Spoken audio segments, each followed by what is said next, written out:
Are you ready? Stand by.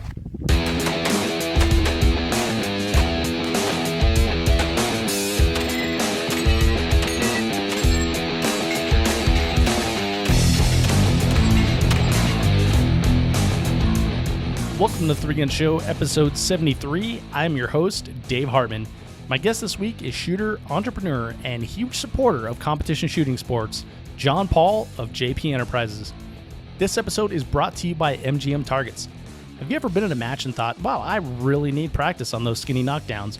Or long-range practice sure would be easier if I had a couple steel targets with hit indicators. Well, you can get the same quality steel targets that you see in major matches at MGM Targets.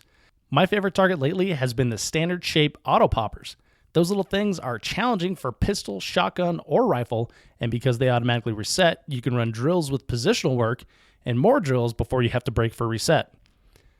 Step up your practice or outfit your range and use the code DHMGM10 to save 10% on your purchase. MGM Targets is putting up some great prizes to give away to you over the next few months.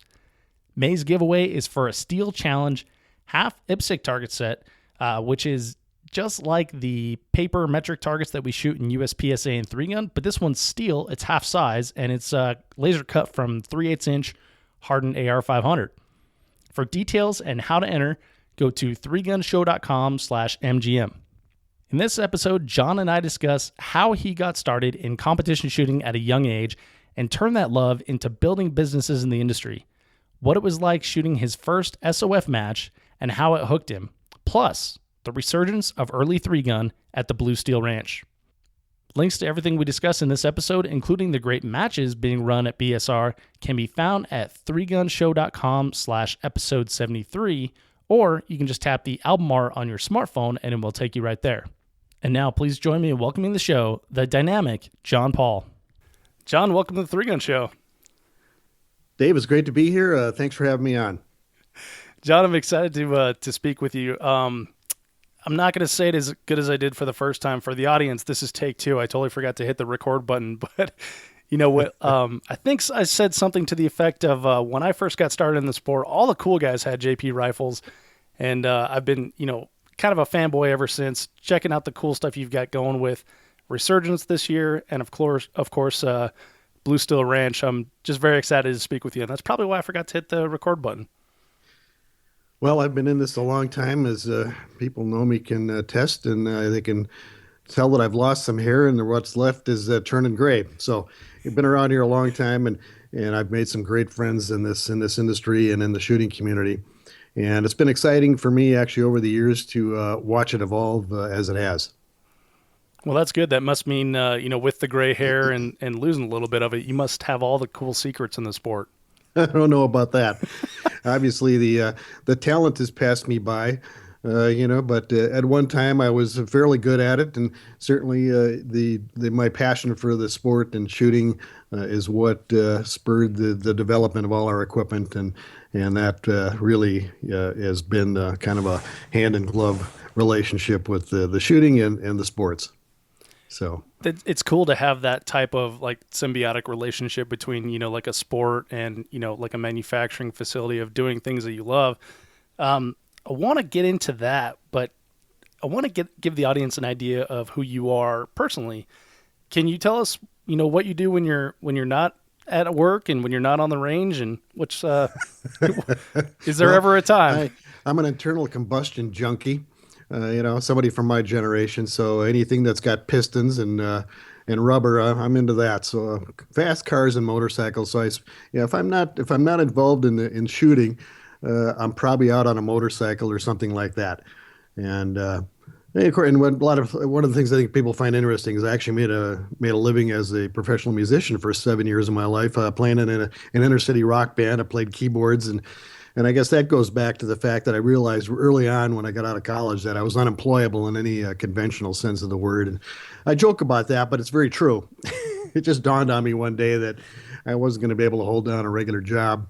So I started looking at what I intended to do, and of course the motorcycles were a passion, the music, of course, and I looked at getting into all those things, and of course my father had gotten me into competitive shooting as a young kid. I was he took me down to the basement after supper every night, and we shot. I remember they were shooting this Crosman CO2 pistol against the wall. We hung some targets up there, and I don't know. There was just something that hooked me on that. I got addicted to that, and then he got me the typical Daisy Red Ryder and made a belt or made a sling out of one of my mother's belts, and showed me how to get into that sling. And so I'd be prone on the floor with that BB gun and shooting my rubber dinosaurs across the basements until there was just a sea of BBs on the floor. My mother hated that. You'd walk down there and she'd slip on them.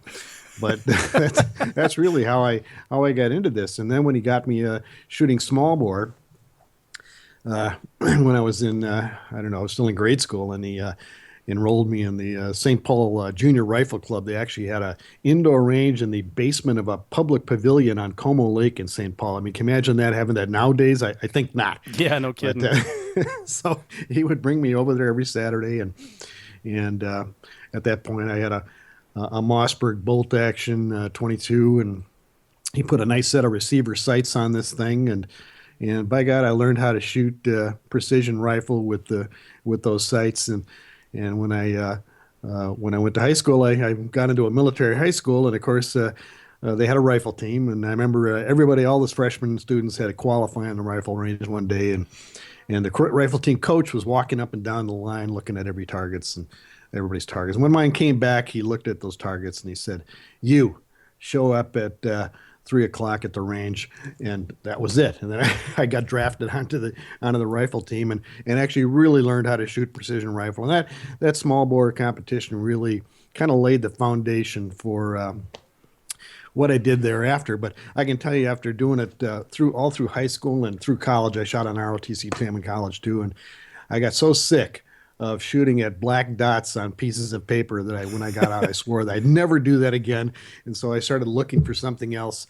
And I still, at that point, I was a member of the adult club in St. Paul there.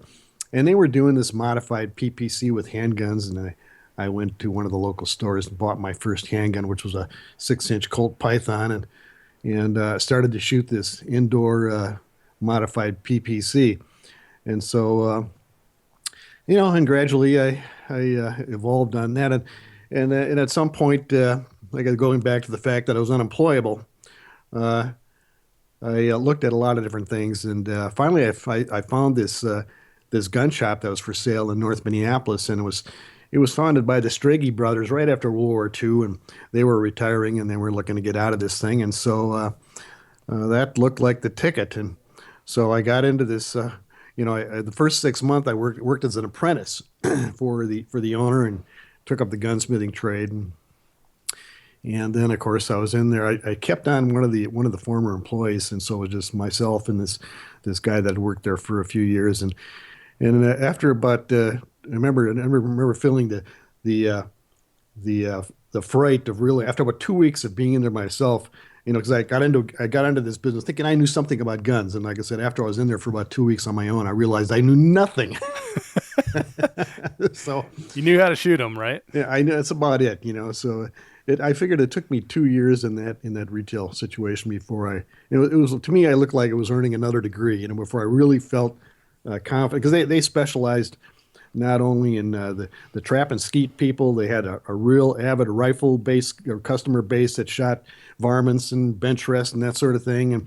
And then the store was really big into reloading equipment and components. So I became well versed in all of that, and did all the gunsmithing there for over the years. And as time went, I had the place for about 13 years. And towards the end, it got to be pretty dangerous because we had a number of break-ins. We had one armed robbery, and finally I realized at one point that there was just nothing I could do to secure that place to solve those problems, and I decided I had to move on. And I never forget, it was a Saturday morning about 6 a.m.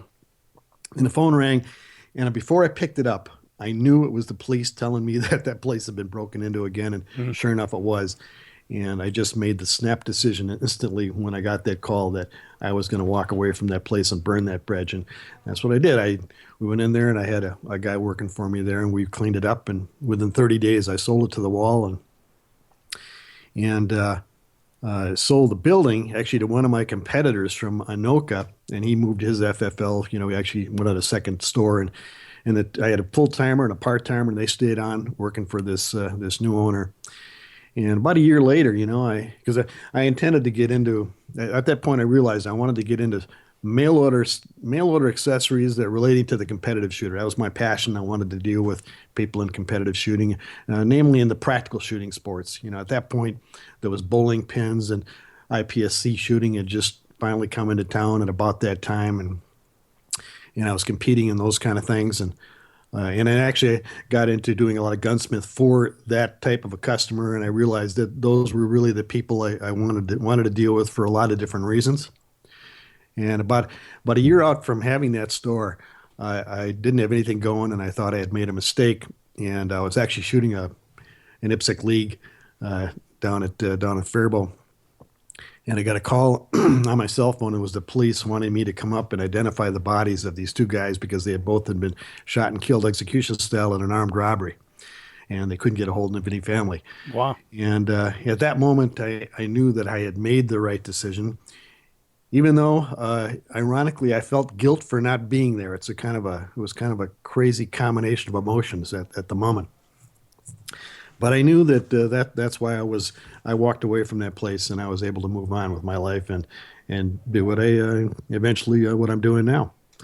So that's kind of like how I led into the story of JP Enterprises and with the 13 years in the retail end of it, and then finally getting into this what started out to be basically a mail order operation. Yeah, that's a very impactful story and kind of a lot of time covered in a little bit of a time there. Right. You know, well, a Yeah, couple. that was like 14 years compressed into a few minutes there.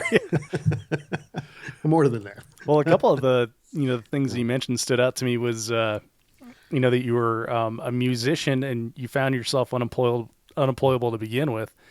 Now, did so how did that work with the competition shooting and learning piano at the same time? Well, the piano, of course, that was something I took up in grade school, and Right. it was kind of funny deal. And I got another little sidebar. It was so funny when your mother is, of course, she gets me into taking these piano lessons, and all was fine and good until one day I came home and told her that I was going to make a living playing the piano. And that's when she blew her top and cursed the day that she ever started taking, because it's okay to play piano, but to be a musician. Right. You want a doctor, you don't want a musician. It was so funny. But anyway, it was a fun chapter in my life, and it was something to look back on. And I was always into creative things like that. I actually, because of the motorcycle thing, I had a business custom painting motorcycles for a while too. Oh, cool. And that all kind of led, I think, because I have a little bit of an out of the box way of looking at things and thought process. And so when I finally got into the gun thing, and I realized after all those years, one of the things that I found out about myself is that, well, I had all these interests and all these activities, and I was good at a lot of things, but I realized that I had to really put all my eggs in one basket at some point and divorce myself from all of this stuff and really concentrate on one thing if I was going to be successful. And so that's what I did when I finally got into this industry. I was just 100%. And if I wasn't, working at it, I started working at the base of my house actually. And if I wasn't there, we were on the road going to events. And I had another guy, my first employee, that came on. The two of us actually were on the road going to events and literally taking orders on the cell phone while we're in transit, coming back, shipping that stuff out. It was just nonstop. And what time period are we talking about here? That was the early 90s. It was actually about Ah, 91 that it was 1990 that I walked away from the gun shop. And it was 91 when exactly a year later that those guys got shot there. And it wasn't until I'd say about 92 that I think I actually got this thing up. So it was a viable entity. And that's kind of another funny story too, because my wife was working, of course, and she was floating me in this business. And after about a year and a half of this, finally she told me, I'll never forget, it was October of that year. I think it was 92. And she said, look, this is it. Either you're in the black this month or I'm cutting you off. And by God, I broke even that month. Do you think And it I had broke something to do with even. that? Like it was a kick in the pants that, No, made it happen? I mean, I was working it as hard as I could, Oh, okay. and it was just sheer luck and chance that I broke even that month, and every month after that, it just kept getting a little bit more in the black and a little bit more in the black. And and like I said, it was just finally after working it out of the basement in this house, and it was okay. I had at one point I had four people work, myself and three other guys working in the basement, and I realized that wasn't going to cut it because the kitchen would be a mess when my wife came home, and of course, Yeah. yeah, I got to get this out of the house. so so Yeah, if you want to I keep your was marriage, you got to keep it in the yeah, black and get it out of the exactly. house. And not to mention that listening to the fax machine go off in the middle of the night was really a pain in the butt. Oh, yeah. So, And I literally worked at 24 hours a day because if the phone rang at 3 or 4 in the morning, I would actually get up and answer it. And I can just tell you that people were flabbergasted when they called up and they got me on the phone in the middle of the night. But that's what it took. So so this is interesting. So, what was the name of the business that you were running?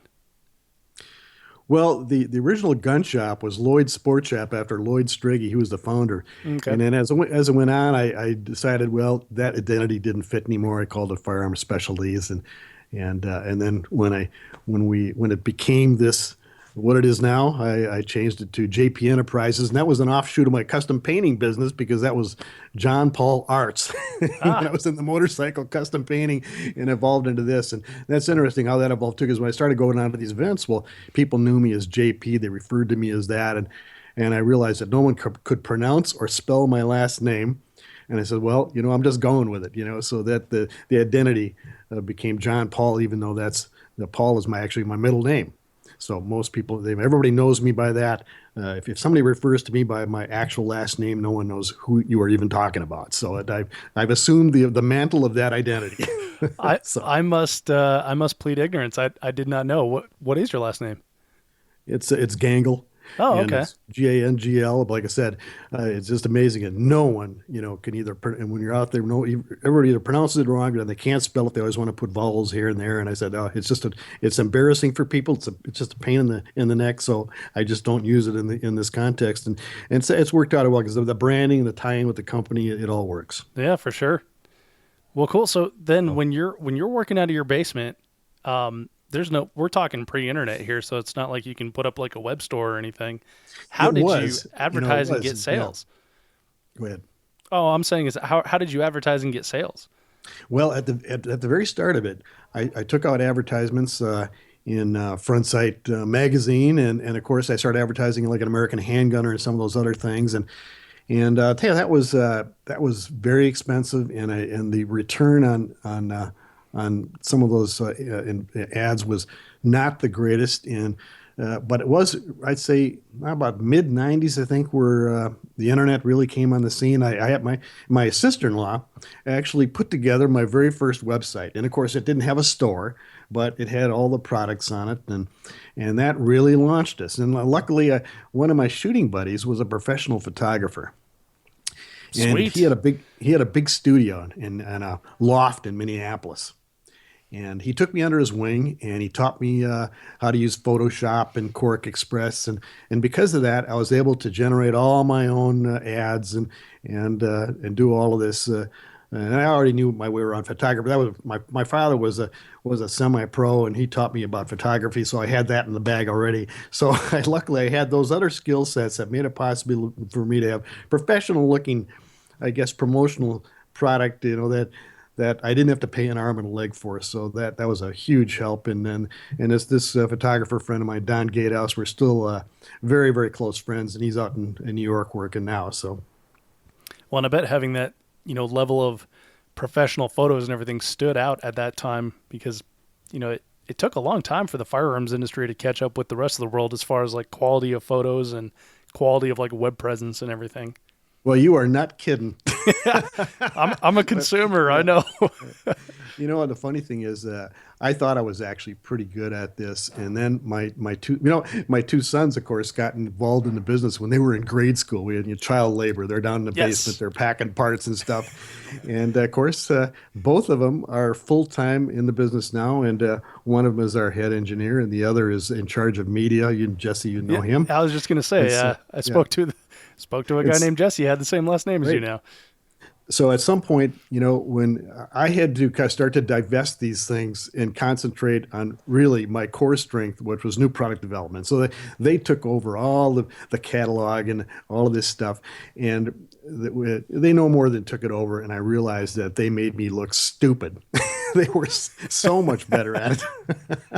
So it was not only a relief to get that off my shoulders, but it was nice to have some real pros take it over because they're real professionals. Well, if you can't hire good employees, you might as well raise them, right? That's right. So, yeah, we're blessed in that respect. We really enjoy working with our two sons. And now one of them actually has taken over as head engineer because his formal training was actually in engineering, even though initially he was doing all the photography and that end of it, and Jesse was doing all the desktop publishing end, and of course they've continued to evolve and just tremendous assets to the business. And of course, my wife is the boss. It was funny because one day I realized I could no longer handle it myself. And my wife had a career for about 34 years in the contract furnishing business, working for this company that did all the furnishing for healthcare facilities. Let's put it that way. And I told her, look, why don't you just come to work for me? And, I need someone to do this, that, and the other thing. And I lied to her. I told her it was going to be a part-time gig. And it turned out to be a 50, 60 hour a week job. And I realized that, like, see, all I can do is think up the new stuff. I'm really just the new product guy and the nut behind the trigger. And of course, she's the administrative genius. So I can tell the customers out there, when something shows up UPS or you get that product in the mail, it's in no small part due to the effort that she has put into creating these systems in the company that actually make it work. So I cannot say enough about her. Yeah, that's very fortunate to find that kind of help in your family, and it's cool that you recognize, you know, your failings in some places and your strengths in others, and then try to fill those in. It's cool that you can do it within the house too. Well, as Clint Eastwood said in one of his movies, I don't know if it was Magnum Force or which one it was, he says, a man's got to know his limitations. And that always stuck with me. Yeah, that is true. And I know mine. So, So, so when you first started selling parts from your basement there, are we talking about like rifle parts or was it no, like no, it pistol at wasn't that point? actually. I'm very close friends with Dan Coonan from Coonan Arms. I'm sure you're Okay, familiar yeah, with the Coonan 357. And when yeah, I had my retail store, Dan was one of my customers, and he used to come in the store, and Dan, we have very similar sense of humor. So we'd be on each other. And he, of course, uh, he designed the Coonan pistol, and he was a firearms genius himself. And at one point, when I got out of the shop, I said, Dan, why don't we start a business selling, components into the competitive shooting market? And he was kind of sick of doing what he was doing. And so he set me up as a distributor with Stormlight Machine, the barrel manufacturer. okay, And it didn't work out with us and Dan, with myself and Dan. In fact, Dan is now again involved with Coonan Arms, the Phoenix that is resurrected, and they're doing a great job. So that worked out well for him. But I went off on my own, and yeah, he was able to get me started up there. And so I was selling barrels and comp kits for 1911s and whatnot. And so that was some of the first things I did, and gradually went on with other products. Well, then we kind of get into the rifle thing, and let me back up a little bit. When I had this retail store, I was really into precision bolt guns, varmint rifles, bench rifles, that sort of thing, and I literally hated AR-15s. I mean, I would not have one on the shelf, lest it pollute my good bolt guns. I just couldn't stand those things. wow, And I got to say, I hated Glocks too. When those things first came out, I thought they were just, yeah, I can imagine. POS plastic. I was into the aesthetics of the 1911. But I can tell you this: I mean, all my all my defense weapons are combat Tupperware now. Yeah, no kids. Can't So deny it, right? They work well. so it just goes to show how things evolve in your own head. But one day a guy came in, he wanted to trade in this. It was an old Colt A1 Sporter, with the triangular Vietnam era forend on it and the real pencil thin barrel. And I ended up taking this thing in on trade, and my curiosity got the best of me. And I thought, well, I just wonder what this thing actually can do. And so I took it out to the range in its stock condition, and I had some good ammo for it. I wasn't shooting military grade ammo. I had some actually what you consider precision hand loads. And to my amazement, this thing shot like a minute and a half. And so that's about the time where I think it was Olympic Arms came out with this free floating handguard that was made out of steel, solid steel. I think it weighed like 5 pounds. Wow. And you could use it as a club and kill somebody. So I bought one of these handguards and I installed it on this rifle, and the doggone thing shot under a minute once I free floated that barrel. And so that the light really went on. I realized that this rifle had some real potential. And that was before I ever went to a 3-gun match. So, fast forward into the future, and I got further and further into practical pistol shooting, the IPSC community, and of course I'll say this too: when I left the store, kind of an interesting story. I felt that I needed to find out where I was going to fit into the industry, so I went on this month-long pilgrimage. I packed up this ratty old '63 Buick station wagon, and I literally slept in this thing. I was on the road for a month, and I went to every shooting school at that time. So I went to Gunsight. I went to Jeff Cooper's Chapman Academy. I'm sorry, yeah, Gunsight and Ray Chapman at Chapman Academy. And then Masada Ayub had this traveling school, and I hit him up. I caught that school down in Miami, Florida. And then came back to Chapman Academy because Ray Chapman let me take special weapons, so I got to take subgun and some of the other things. And so after spending that month on a road, and I just kind of had a little bit more of a feel for where I was going with this. And as luck would have, my wife actually let me do that. That was going to be my next question. Where's your wife during all this? Like I said, I cannot say how grateful I am that she somehow understood that it was something I had to do, and she let me go ahead, because I think most women would have said, "Are you nuts? Get a job." Yeah, no kidding. They're hiring down at the hardware store. So when I got back, I had read about the Soldier of Fortune, of course, the SOF series match, which they had in Las Vegas every year, and I was kind of intimidated by it, but I ended the very first 3-gun match I actually shot was the 3-gun. Here's what it was called. It was called the 3-gun Nationals, and it was put on on Long Island, New York. Oh, you're kidding! Which was a kind of a pain, because it was the rifles, even at that point, those rifles were not legal to come in and go into New York's state with, and so that was kind of difficult. It seems like a really bad decision on venue there. It was a bad decision, yeah. It was. But the irony, I remember showing up for that match, and it was the same people as now. I remember it was the first time, and I met Mike Voigt, Benny Cooley, Jerry Michalik, and Bruce Pyatt, and it was the same cast of characters. So, and I actually shot. That was the last year they realized it was just a terrible place for it.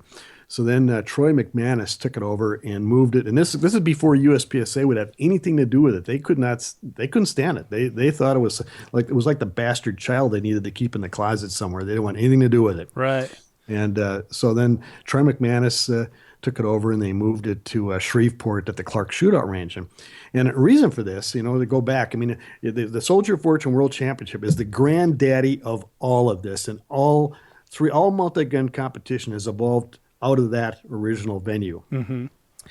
And as that match grew in popularity, they could only accommodate me about 225, 30 shooters every year. And of course, there was obviously more people that wanted to shoot it than there was slots for the match. And so then you finally had some offshoots. And one of the first offshoots was Dan Furby's Mystery Mountain Superstition Mountain Mystery three gun match. Yeah. And that the reason for that match, the sole reason for that match was to take the overflow of the people that wanted to shoot this type of thing and couldn't get into SOF. And then of course Troy McManus, same thing. He started putting on this event down there. But the irony was that at the very first USPSA, and I say that even though it was because that's the style it was. It was modeled after they used USPSA scoring, and they only had one division, and that division was open. So if you weren't shooting an open pistol, and the rifles, of course, pretty much anything. In other words, it was wide open. You could do anything with your equipment, and so it was kind of interesting to see the kind of stuff that people showed up with. And so I shot that for a few years until I finally ended up. In fact, my good friends, the Wongs, Joe and Tommy Wong, who are a couple of professional chefs from the New Orleans area, and they were shooting three. And they had been shooting Soldier of Fortune for years already, back in the '80s, and they were talking me into going to SOF. And finally, they succeeded in talking me into this. And I didn't actually have an appropriate rifle, so I borrowed one from one of my. I actually borrowed a rifle I built for somebody to go and shoot this event.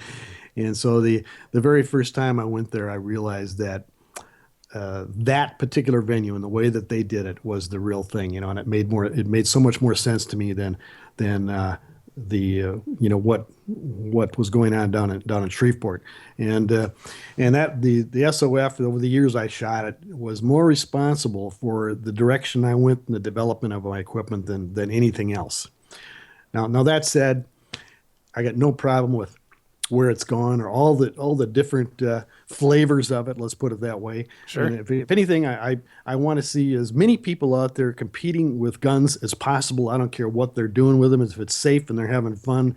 Really, I look at it that really spells the future of the Second Amendment. Which obviously I'm sure we're all firm supporters of that. Absolutely. Explain what that's about.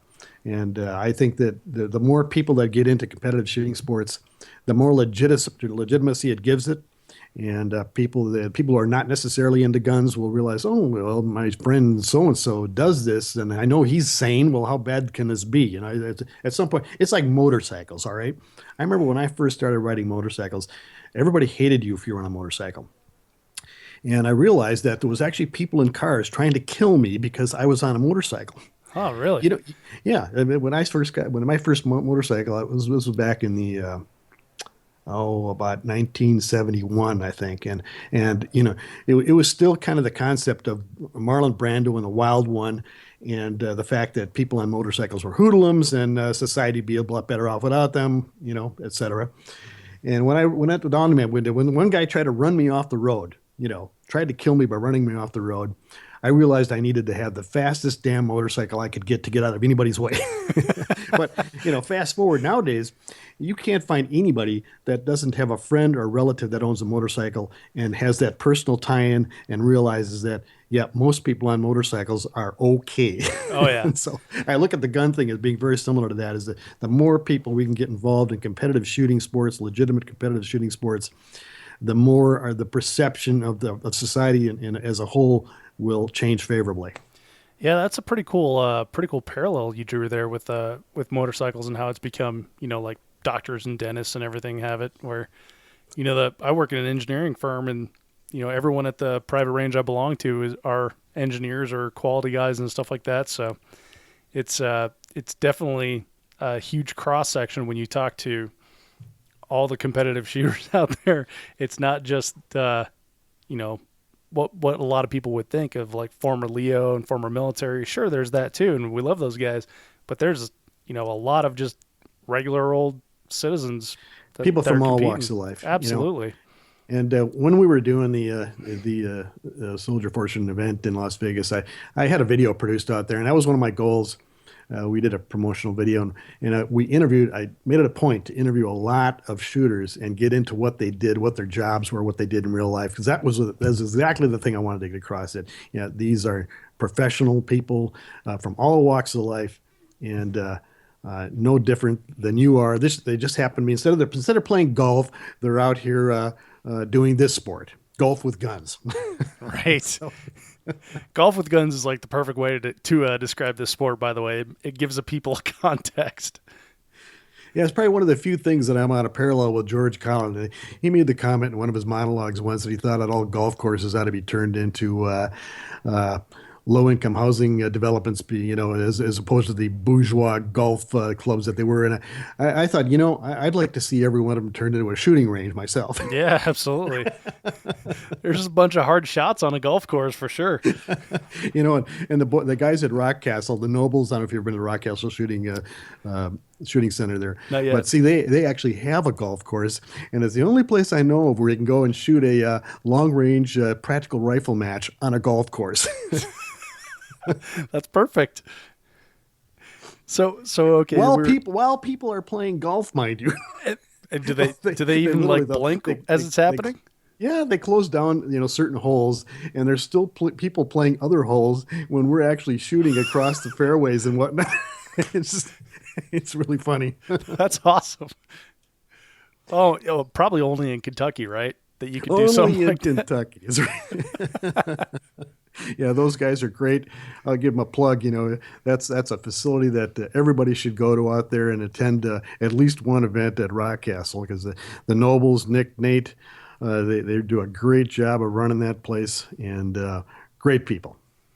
Yeah, I'm definitely going to be checking out Rock Castle myself this year, at least once, probably twice. So, yeah, I'll look forward to checking out those hard shots over the fairways. So, John, we were talking about SOF, and when you first started shooting, it was like an epiphany that went off in your head of like, this is what Three Gun's supposed to be. So, what was it about that first match that you went to that really made that click in your head? Well, there's a number of things, but I guess the first and the foremost striking thing that someone will realize when they got into that venue was there was no walkthroughs. There was no possibility of walking through a stage and choreographing it down to the last footprint, like you would do in the USPSA venue, or the other practical shooting sports where everybody has, like, you got the 5 minute walkthrough, and in fact, if you want to go there between between stages or after the match is over, you can spend an hour on a stage, literally nitpicking it down to the last detail of what you want to do, and programming yourself in your head. Well, that's all fine and great. I like I said, I've got nothing against. I love shooting IPSC, and I went to many nationals and shot all over the country and with the pistol format. But when I shot this, and I realized the amount of the amount of adrenaline that you get pumping into you when you, and of course, I think anybody who's into this game has got to be an adrenaline junkie. Wouldn't you? I think it's a foregone conclusion. Yeah, for sure.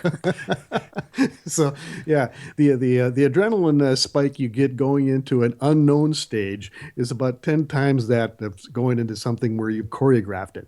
And to me, immediately that became a scenario that was more akin to, say, the real world, and developing the skill set. And I was looking at it as being able to develop a skill set and a decision-making process in my head that was more akin to what I might have to do in the real world if I were actually to actually use these tools in the real world to defend myself or my country or whatever. And that's what really appealed to me. And of course, they had a very pragmatic view of what the equipment had to be. And that was a tremendous influence on me also, is realizing that the reliability of the equipment had to be much higher than, say, maybe what someone would expect in certain other sports where maybe they allow alibis, and the gun doesn't have to work all the time, et cetera. No, here the gun literally has to work all the time. And I realized that there was a way to accomplish that, but still we wanted to have the accuracy and, of course, the sight recovery. Those are the things, the reliability being like number 1, 2, and 3 on my list. And then from there, the accuracy, and then, of course, the sight recovery, the rapid sight recovery, and now enabling you to get back on target as fast as possible, because, of course, these are timed events. Mm-hmm. So those are the things that evolved out of me in terms of my perspective of that game being rolled into what the equipment needed to be. Now, the other thing, of course, which I thought was really cool about that particular venue, was the scoring methodology. Every RO crew, on each stage was free to design their own stage. and they could pick any scoring system they wanted.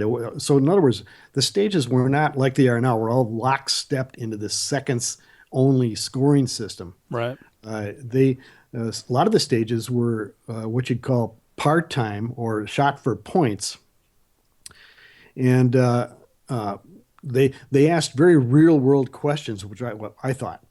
And so, even though some of these stages, if I explain this to someone, they might think, "Well, that sounds kind of boring." But no, I'm telling you that even on these fixed time stages that were even exercises, they couch those exercises in other stage aspects that made it very, very exciting to shoot. For example, most matches had some kind of a standard exercise to the rifle where you started out at whatever 500 yards and started working your way up until you were point blank on the target and you shot various strings of fire. Well, you would shoot it as a whole team, and this is another unique thing about SOF. All squads were only 5 people. And the 5-man squad was unique in that it allowed you to shoot. The match was first and foremost an individual match, but it was also as a team match. And if you wanted to shoot the 4-man team event, each squad had the 4-man team, and you had one man out in case you lost somebody that you could draw that 5th man into your quote unquote team. Well, the 5-man squad allowed them to have all 5 people on the line or involved in shooting at once, which they're again very exciting. So if you get all 5 guys walking up on these targets, not knowing when they're going to have to shoot, and the RO giving the shoot command and telling us, yeah, okay, you're going to the next string is going to be 6 rounds kneeling or something, and walking you up, and then not knowing. And then when he gives that command, everybody's pounding down in that position, whether it's prone, kneel, sitting, whatever, getting those rounds on target before the beep on the clocks. Whatever, we had like 5 or 6 seconds to do this, and it was like a fire team. Walking down line, and like I said, it was just an adrenaline high. Yeah. So, and they have other really unique stages where, and I kind of think I like to think of the rifle stages in particular because I that was kind of my forte, and I liked the rifle as that was, I always considered it. I'm good with a handgun, but I always considered the rifle my main weapon. And so they had stages where you had to shoot at an array of targets. Say they had multiple arrays of targets up on a hill, and each of the 5 shooters was in kind of like a hooch that they built, really an uncomfortable. They always made sure it was uncomfortable, and you had to hold that position, that uncomfortable position, for the full 45 minutes of the time, because the stages were 45 minutes, and keep your concentration. And then when one particular stage, they had a series of LED lights on the ground in front of you, and you had to watch, and with the green, red, yellow, or red, that indicated the array that you had to shoot, and you didn't know when that was going to happen. It was completely random. It's just that all 5 shooters got the same number of opportunities on the same targets, so it was all even. It was the same for everybody. It's just that you didn't know when your opportunities were going to come up, so you had to be very concentrated on that. And I didn't get my first opportunity till 20 minutes into that stage, and I thought that my lights weren't working or I wasn't able to see them. Right. But so I was getting paranoid, but it wasn't the case. When it finally started, when I finally got my shoot commands there, well, then I was, I had the same number as anybody else. But just to give you an example of like the creativity that they put into those stages. Now, and of course, we shot that for points. And of course, all the stages were boiled down to match points, no matter what the scoring system was, and thrown into the mix. So it goes the same for everybody. But that was another very unique feature, that they were not lockstepped into the type of scoring systems they have today. And that was kind of a part of that was the evolution of the computer used in scoring. And it got to a point where they literally, could not think their way out of, this is how the computer scores. It's got to be time plus penalties. And they just could not get their head around the fact that, maybe you should be doing something else in a stage. So I kind of regret that part of the evolution, of the sport. And of course, that kind of brings us into this resurgence thing. Yeah, for sure. So Well, I gotta say, first of all, before we get into resurgence, which I'm really excited to talk about because I've heard some stuff about it from Eric Miller, like I was telling you earlier. So you're on a stage for 45 minutes as a 5-person squad. How many stages were there? SOF always had 8 or 9 stages, and you Wow. shot those in 5 days. So they divided it up into your most people were you either shot in the morning or in the afternoon. Everybody had one half of the day off, and that was part of their formula, so that guys could take their wives and enjoy the town. Being in Las Vegas, a lot of guys made a vacation out of it. Right. I'd say 50% of the people were from the LE military community. The 50% of them were civilians.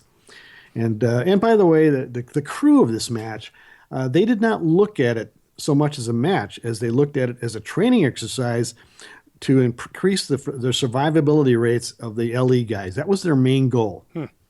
Now, the fact that civilians showed up to shoot it, they just put up with us. But really, their main thing was that they looked at the event as a training exercise for the military and LE guys, to improve their survivability. That was their mission.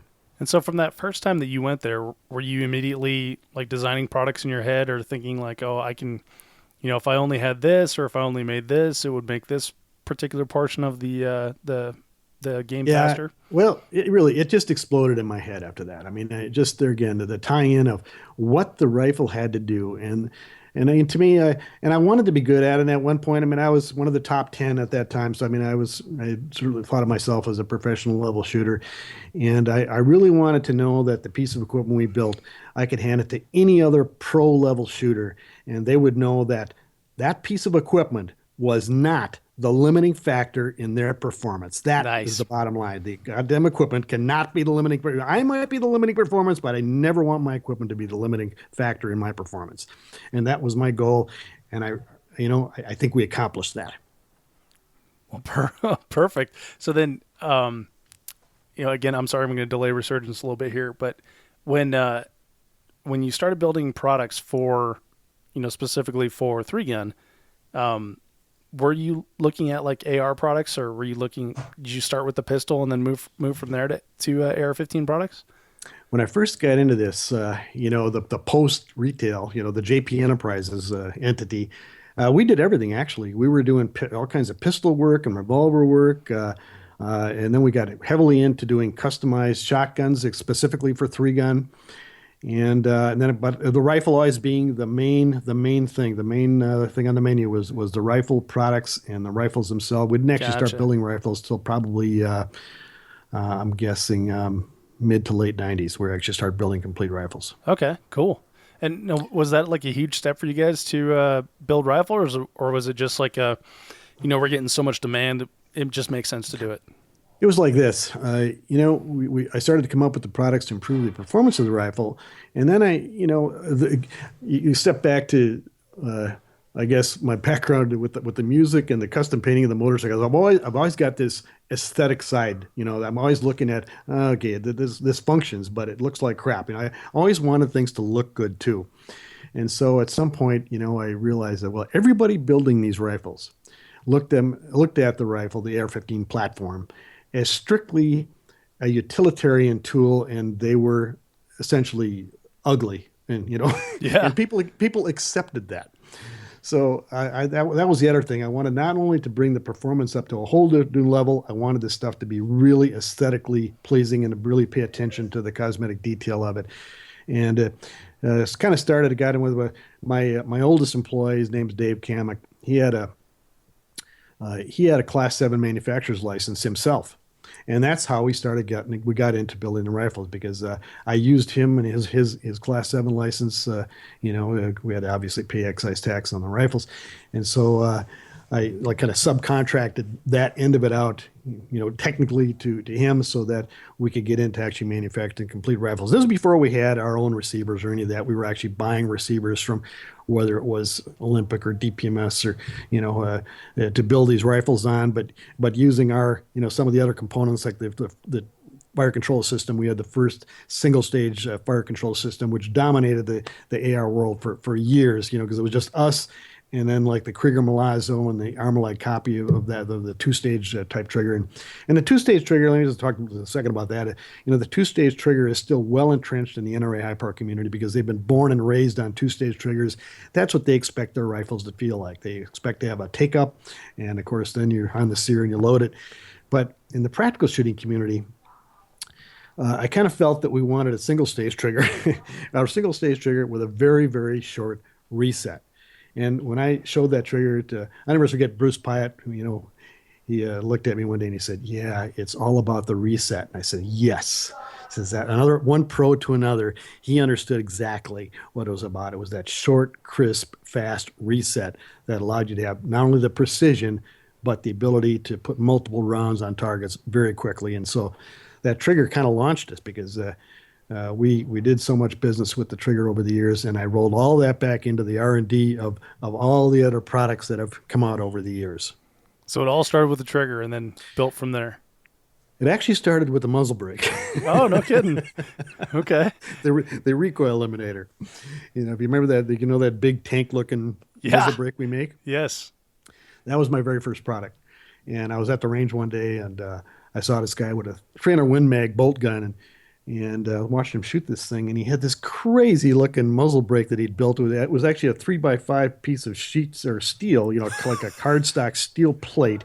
And that was suspended about 2 inches in front of the muzzle off of like rods or wires that he had welded together. It was just a butt ugly thing, but it was like a big sail out in front of the muzzle. And by the way, that kind of goes back to John Browning's first semi-auto concept, where he actually had a trap, like a card with a hole in it in front of a lever action, and used the gases on that card, that steel plate in front of the muzzle, to push that plate down, linked up to the lever, and actually cycle the rifle. So I just got a little bit of tie-in. When I saw that, it reminded me of that. Huh. That's So trippy. obviously, all this kinetic energy was being captured by this surface, like a sailboat, and like a wheel puller, I guess, if you look at it that way. In other words, all that energy on that plate was being subtracted from the impulse, the rearward impulse, to cancel it out. So it was obvious that this guy shooting this 300 Win Mag, and as you know, they're pretty damn punishing. Right. Very little recoil. So then I thought, well, how can we put this this concept into a cosmetically palatable kind of idea? so and this is when my father was still alive, and my father was also doing parts and doing some work for me, and because he was a tool and die designer for his whole life, and knew his way around mills and lathes very well. And so I actually, in his retirement, I had him working like a slave down his basement on his equipment.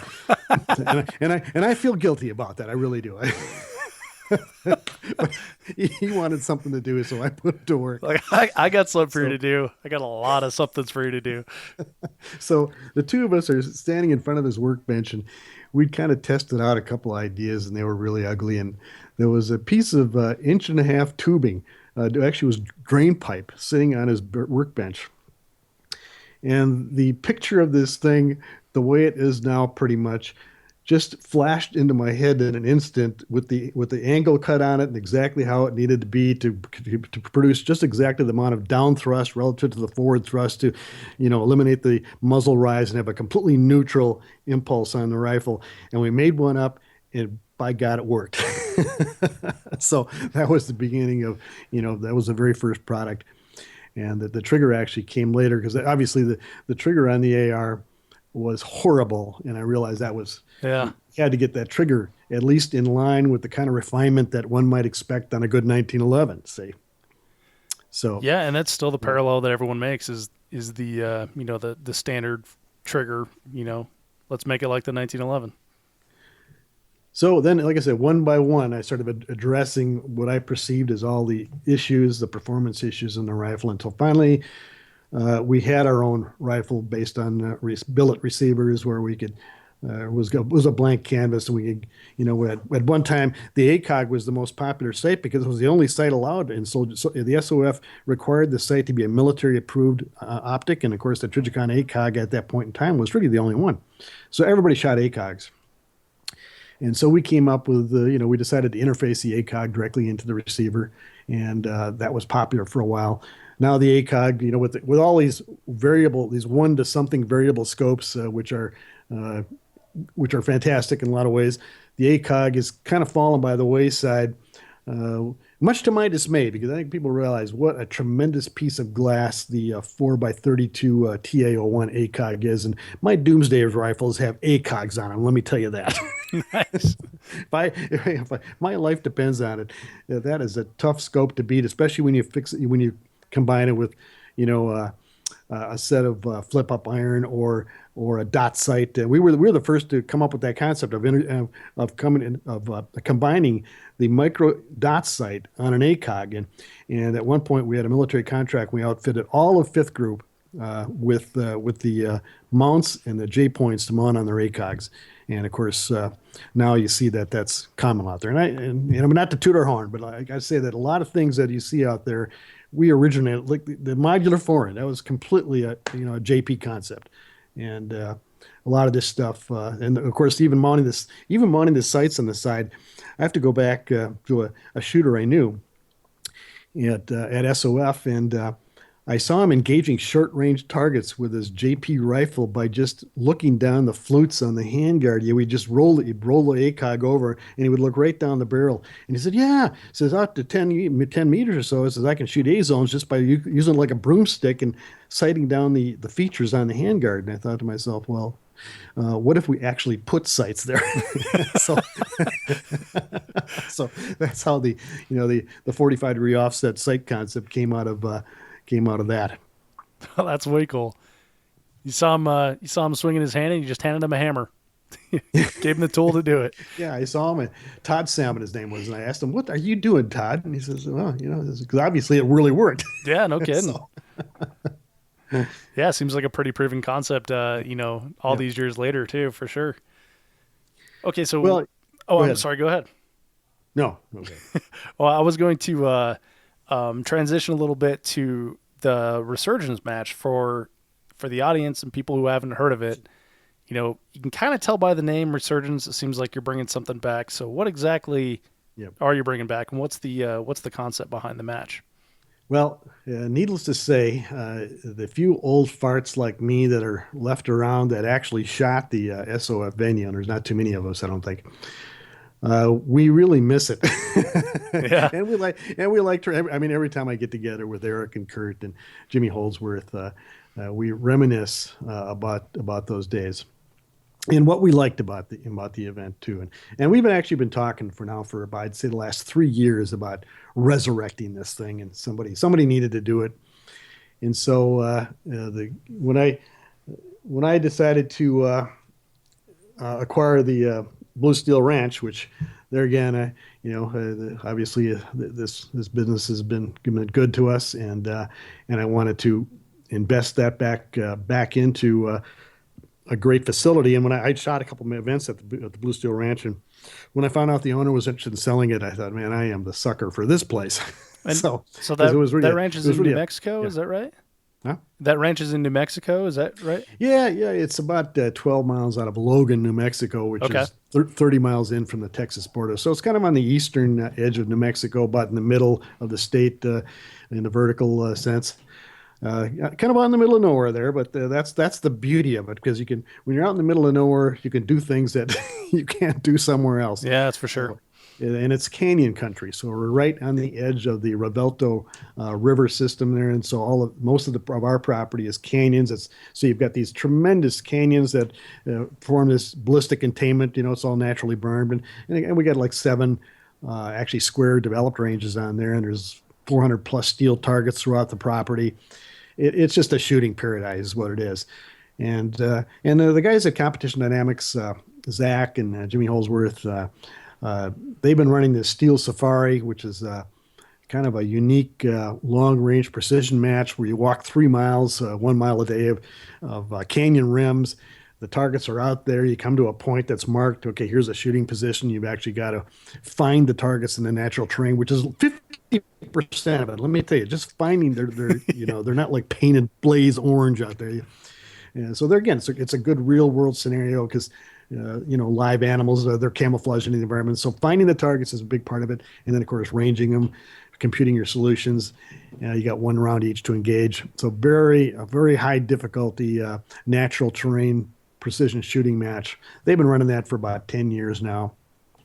And then they put together what they call the team challenge, which you're doing it as a 2-man team, and you also enter a carbine, and you do some pistol work, and Jimmy and Zach approached me and they said, well, what, cause they know that I was very interested anyway. So when they brought up the idea of putting on this resurgence match to bring the old SOF rule structure and that whole format back to life, I was all over it. And this place is really ideally suited for it, probably more than even the Las Vegas Ranger. I mean, more so than that, because they only had a couple places where they could kind of have what you'd call a natural terrain stage that was full surprise. The beauty of the Blue Steel Ranch is that we could have just about every stage as being full surprise because we have quarantine area. We can hold all the shooters back, and so when they walk up to the line, they're going to be they're not even going to be able to see other people shoot the stage. Nice. So now, I mean, I realize it's probably not going to be for everybody. I think people that are kind of entrenched in the existing format in their heads, and there's probably people that will not care for this particular venue. But I got to believe that many people, once they try this particular flavor of three gun, they're going to feel the same way that we do about it. This is really what it is about. So describe for me, like, what would be different if I had like what you would consider like your average 3-gun kit for, some of these bigger matches.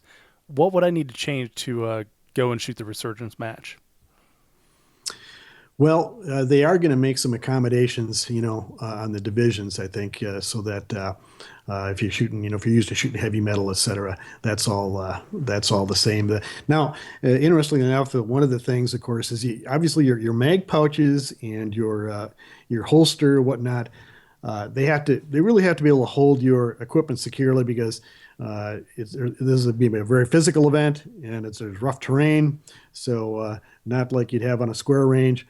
So the interesting to see that back in the SOF days, there was a little cottage industry that grew up around supporting the SOF requirements for the holsters and the mag pouches, namely that the holsters came up and covered the ejection port on the pistol and had more attention.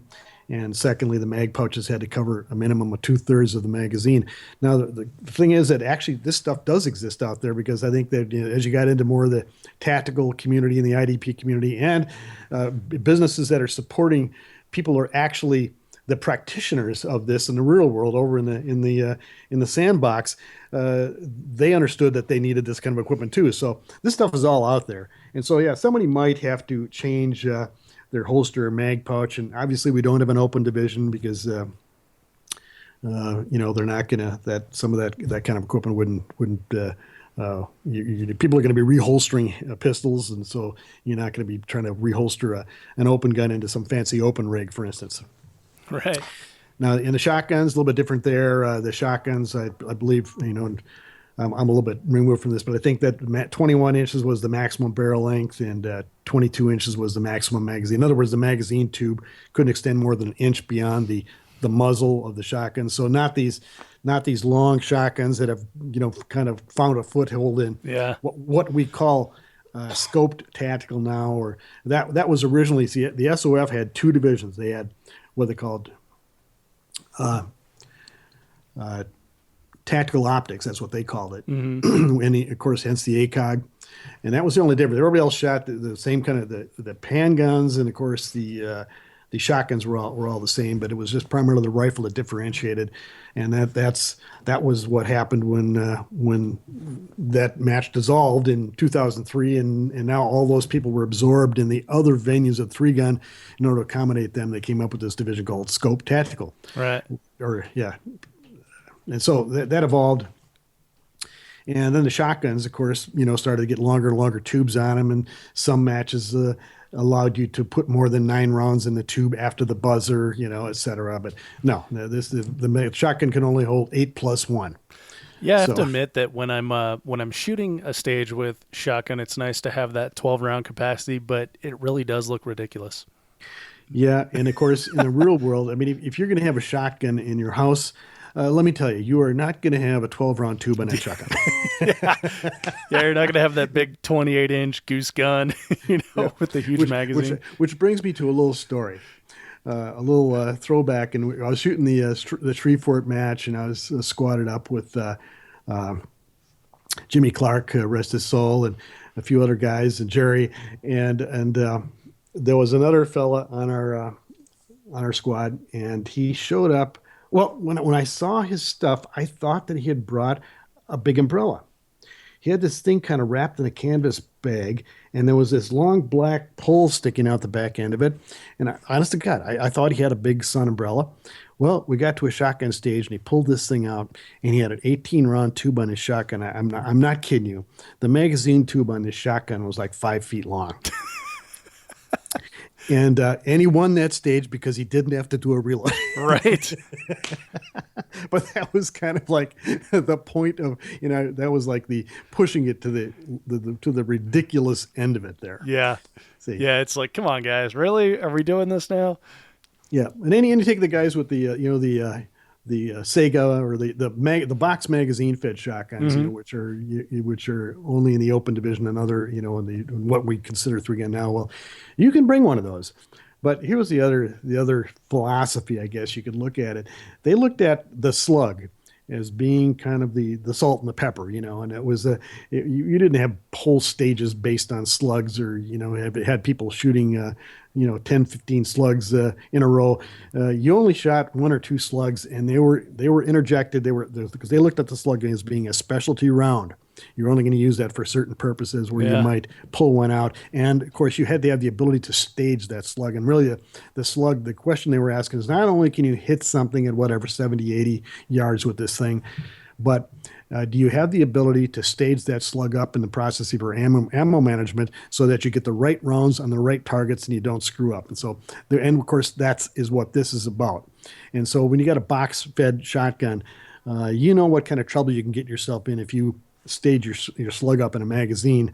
And of course, what a pain in the butt it is to be changing magazines. So yeah, I think that you might think twice about bringing a box-fed shotgun to this match, because really, I think that there's a lot to be said for the practicality and the I guess the philosophy of the tube-fed shotgun. Sure. I had Patrick Kelly on last year, and one of the things that he mentions is that the slug shots in 3 gun are getting longer and longer distances, getting way far out there. They're absurd. Yes. Well, that was his point. Is he's saying like they are totally absurd, and it's getting away from like the practical aspect of the martial nature of where our sport came from. Where it's like at that point you would just pick up your carbine and shoot it with something with magnification. Patrick and I are on the same page. Believe me. 70, 80 yards. That is like the max that anybody should be expected to be making these slug shots on steel or paper or whatever they're using. And when it gets beyond that, then you should be going for your carbine. Yeah, exactly. I totally agree. Same goes like 60 or 70 yard pistol shots that you see every now and then. Although I don't know, although those are still fun, there's I don't know, maybe there's a place for them. We'll see. So what else can we expect from the match? We're gonna have blind stages where the whole squad's not gonna be able to watch the shooter as they go through it. Yeah. Is every stage gonna be blind? I don't think everyone. I think that they're going to have, some what you call semi-surprise, and they are going to have at least one exercise similar to what I talked about, and we've got an ideal range for that too, by the way. So I expect them to have some kind of a rifle exercise that will be exciting to shoot. The other thing, I guess, too, is that we're going to try to bring back one of the things that made the SOF so popular was it had a cash purse, and I'm putting up $10,000, my own money. Wow. So. Yep, there's going to be some actual serious money there, and I think that ought to be something that people, because that was one of the SOF World Championship really was the World Championship, because we had people coming from a variety of other countries every year to shoot that event, and anybody who is anybody in that particular skill set was there. So I want to get back to that too, and I want to have a real incentive, and not to mention that we're putting up a huge amount of merchandise on a prize table to further make sure that everybody that comes there is going to be pleasantly surprised. Even though one of my pet peeves is people going to matches for prize tables. I usually dwell on that when I give my speech at the Rocky Mountain every year. Yeah, I don't doubt it. And I don't know if you know much about the Rocky Mountain, but one of the things at SOF that they have there was they had the top 50 expert pin. And so the top 50 shooters at the SOF match got this pin, the expert pin. And they always couched that into the fact they said anybody that finishes in the top 50 at this match has paid a high price and to develop this skill set. And you may not win it, but anybody in the top 50 they felt was a real expert at this. And so that pin, I mean, for most of us that were there, that pin became far more important than anything we ever got off the prize table. So winning the top 50 pin was a huge thing. And so we translated that into, at that point, it was like top 25%. So the RM3G, we have the top 25% of any division gets the expert pin. And of course, we're carrying that forward into this match too. And Very cool. I know that over the years we had become successful because it had gotten back to me, people overhearing conversations that people were coming to that match and their goal was to get the expert pin. That was the main thing for them because they realized the value of it. So getting back to, what we're really there for, not to get something off the prize table. In fact, I think that real shooters should go to a good match just for the sheer pleasure of it and the knowledge of competing and being able to take pleasure in their own personal excellence with no prize table at all. That, I would definitely do that. And I think that everybody should be looking at it that way. Yeah, for sure. I'm sure I've told this story on the podcast a couple times, but this is the first time you and I were speaking, so I'll repeat it here. But my first match, unfortunately, I was DQ'd, but happens to everybody. It does. It was good Sooner to get or it later. It was good to get it out the first one too, I guess. But someone had said, "Well, unfortunately, you're going to miss the prize table." I'm like, "The what?" Like I had no clue there was actually a prize table. What's that? Yeah, exactly. So you were there for the right reason. Yeah. Yeah, it was crazy. And then the funny. next year, I actually got to walk the prize table at that match. And I'm like, whoa, we get cool stuff and we get to shoot the match. So it was kind of like a very naive sort of picture of the whole process. But yeah, it's close to the ideal, I guess, right? Yep. No, that's it. So, so that's it. I'm looking forward to seeing as many people as possible there this September, and I think that they're going to be pleasantly surprised at not only what they get to do there, that probably will be unlike what they've experienced, but just to shoot in this venue. It's just a beautiful place, just aesthetically to see it. Yeah, for sure. So the Blue Steel Ranch. Before we got recording here, you mentioned a couple things about stuff that you have going on at the Blue Steel Ranch, and it sounds like an amazing venue. Is there anything you want to let the audience know of, give them an idea of what to expect if they do come down to the Blue Steel Ranch and it's not for resurgence? Well, we have other events there. We have, like I said, the Steel Safari in June, which is fully booked up. But then we also have the Team Safari, which I think there's still slots for the Team Safari. So anybody who, say, has got some carbine 3-gun type experience, but also knows something about hitting longer range targets, if you can put a team together like that, it's a lot of fun. And it's unlike the Thunder Beast Team Challenge, the Team Safari here is not quite as physical. You're not timed for the whole 1 mile course on the clock. You're only timed when you get to the points. You kind of walk at your leisure from one firing point to the next, which opens it up to a lot of people that say, because of the Thunder Beast Team Challenge, if you've heard about that, like I said, the whole course is on the clock, and you've got to be able to accomplish it in not only the navigation of the course, but all the shooting. And I think it's like an hour and a half or less. And it's tough. I mean, it's just physically, I'm 64. The last time I shot the Thunder Beast Team Challenge, I mean, it's at the level of my physical ability. So obviously not for everybody. Yeah. But the Team Safari, and I love this. So there again, I keep telling my wife that I'm going to come home in a box from one of these events, and she shouldn't feel bad about it. What a good way to go. And I'm going to keep doing it as long as I can. But there's that event, and then actually we're expecting that we might have a PRS match out there later this year too. And then of course we've got the training. So my co-instructor Brian Whalen, who's a recently retired SF guy, sniper instructor, fantastic shooter in his own right, won many national events.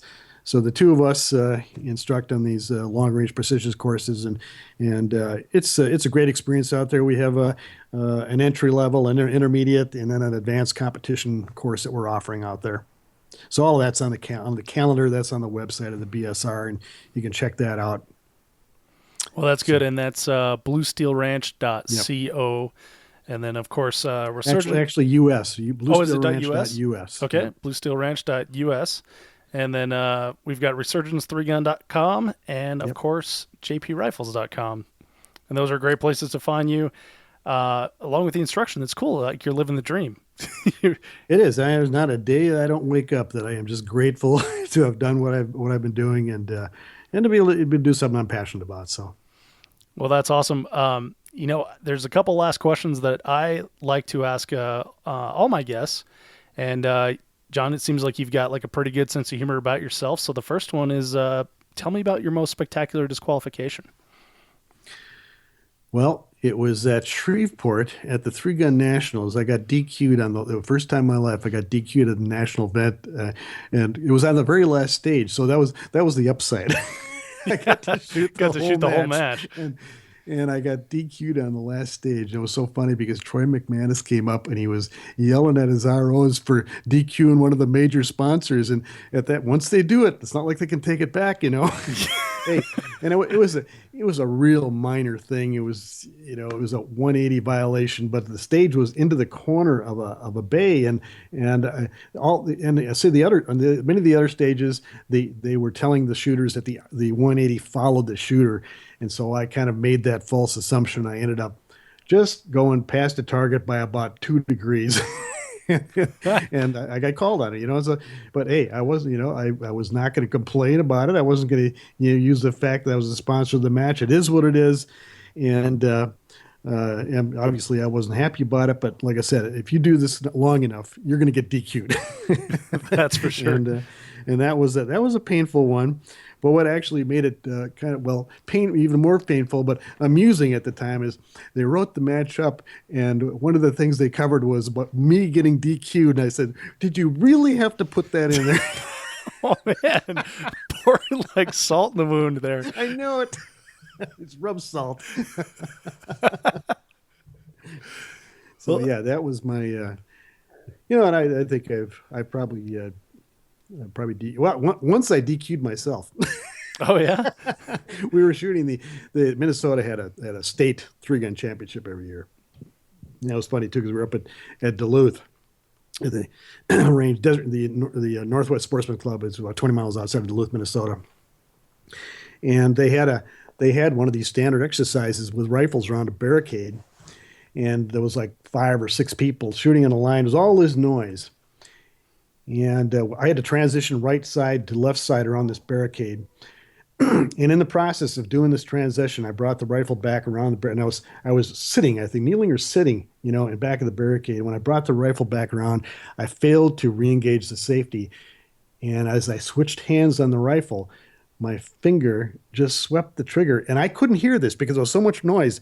All I felt was the recoil of the rifle discharging when my finger touched the trigger. And I just stopped, and I got off the line, and the RO said, "What's wrong with you?" And I says, "I'm DQ'd." He says, I had an ND, and that's it. So it was just a matter of personal integrity. I needed to call myself on it. So well, it's a good thing to have in a sport like this. Well, John, there's a lot to learn from those DQs. I guess the re-engage of safety is the big thing, and then try not to be the major sponsor of that DQ, so you don't get written up on it. Anybody else wouldn't have gotten written up. That's right. So, John, where do you see the sport of 3-gun headed? Well, it certainly has come a long way, and it's gone in different directions. Actually, what I see now, interesting enough, is I see a new game evolving out of both the long-range precision and the 3-gun. And I see the two of these things being combined in a pot. And I see that's the next thing. And we've been kind of doing that out at the BSR. So in other words, a multi-gun match, but not say carbine, rifle, and shot, or carbine, pistol, and shotgun. What I'm seeing now is long range rifle, carbine, some pistol thrown in. Oh, And so I'm seeing another new game evolving around this, and I guess my own personal interests have evolved in that direction, of course, into the precision world, and that's why you've seen the LRP-07 and all this development that we've done into the area of long range precision shooting, and then again combining this with the strengths of the other weapons, the mid range carbine and the pistol, as another whole, I guess. Menu of weapons that kind of interplay on each other and complement each other. See. So, and then of course with the athletic components, that's very important. So whatever we're doing here, it's not static. There's always going to be that athletic component of movement and the ability to shoot from compromised positions and all of that thrown into this mix, which comes out of the 3-gun world and say throwing into what has been going on in the precision world. And then you see how the PRS series out there, of course, which has gotten tremendously popular. Yeah, a little bit more monolithic in terms of what it's supporting and how that's done, but. Like I said, drawing off of that and then throwing in this influence from the 3-gun, that's where I see it going right now. Well, if that's where it heads, that sounds like a lot of fun, and I want to be a part of that. So, John, if you could leave the audience with just one thought or one piece of advice, what would be? Well, there's so many, but I guess if I want to leave everybody with a thought, it's certainly about the upcoming election and the gravity of it, and where the country is going, and the values of the country and the culture that made this country what it is. And I really think that we need to do as much as we can individually and in groups to make sure that this fantastic country stays on the right track. Absolutely, and I know we all care about that. And like we were talking about earlier with all of our civil rights, we care about each and every one of them.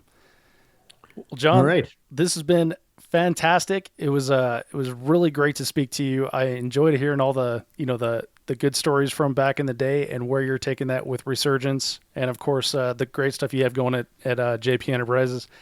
Thank you, sir, for being on the show. I really appreciate it. Well, Dave, I really appreciate you having me on here, and as you can see, once you get me yakking, it's hard to shut me up. So sometimes you just got to tell me. Oh, that's a good thing. It makes the lifting easy. All right. I hope you enjoyed that interview with John Paul of JP Enterprises. Man, John is a super interesting guy, and I really enjoyed the stories of his entrepreneurship journey, what 3-gun was like in the beginning, and the plans for Resurgence. After I spoke to John, I found a sweet series of videos that he did on long-range shooting on YouTube that I've linked to in the show notes, so you should definitely check that out. We'll definitely have to get John back on the show to dig into some of those technical topics. Again, selected links to JP's social media accounts and the matches we discuss can be found at 3gunshow.com/episode 73. And don't forget to sign up for the May giveaway of the MGM Targets Steel Challenge half IPSC target set. Check it out at 3gunshow.com/MGM. And when you make a purchase at MGM Targets, you can save 10% using the code DHMGM10. You can also support the 3-Gun Show podcast by using our affiliate link when you shop at Brownells. Just go to 3gunshow.com/Brownells and shop like normal. Now, if you're a regular listener, you know that I always ask for reviews for the show. I got one this time in iTunes. Have not seen one in Stitcher yet. So if you listen on Stitcher, go ahead and leave a review there, and I'll definitely read it. This one is from Baby Smurf 13. And Baby Smurf says, awesome show, 5 stars. Love the show. I love learning about the technical aspects and learning what equipment works well from the experienced 3-gun shooters, as I have just recently shot my first match. It was good to meet you and shoot with you at Big Ben. I think that was directed at me, and I think that was Evan, who's a cool guy that I shot on a squad with a couple weeks ago.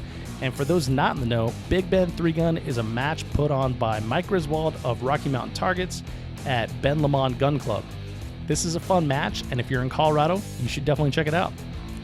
If you like this show, please tell a friend, subscribe in iTunes, and leave your own review. Thank you so much for downloading, listening, and subscribing to the show. I'm Dave Hartman, and I'll catch you in the next episode.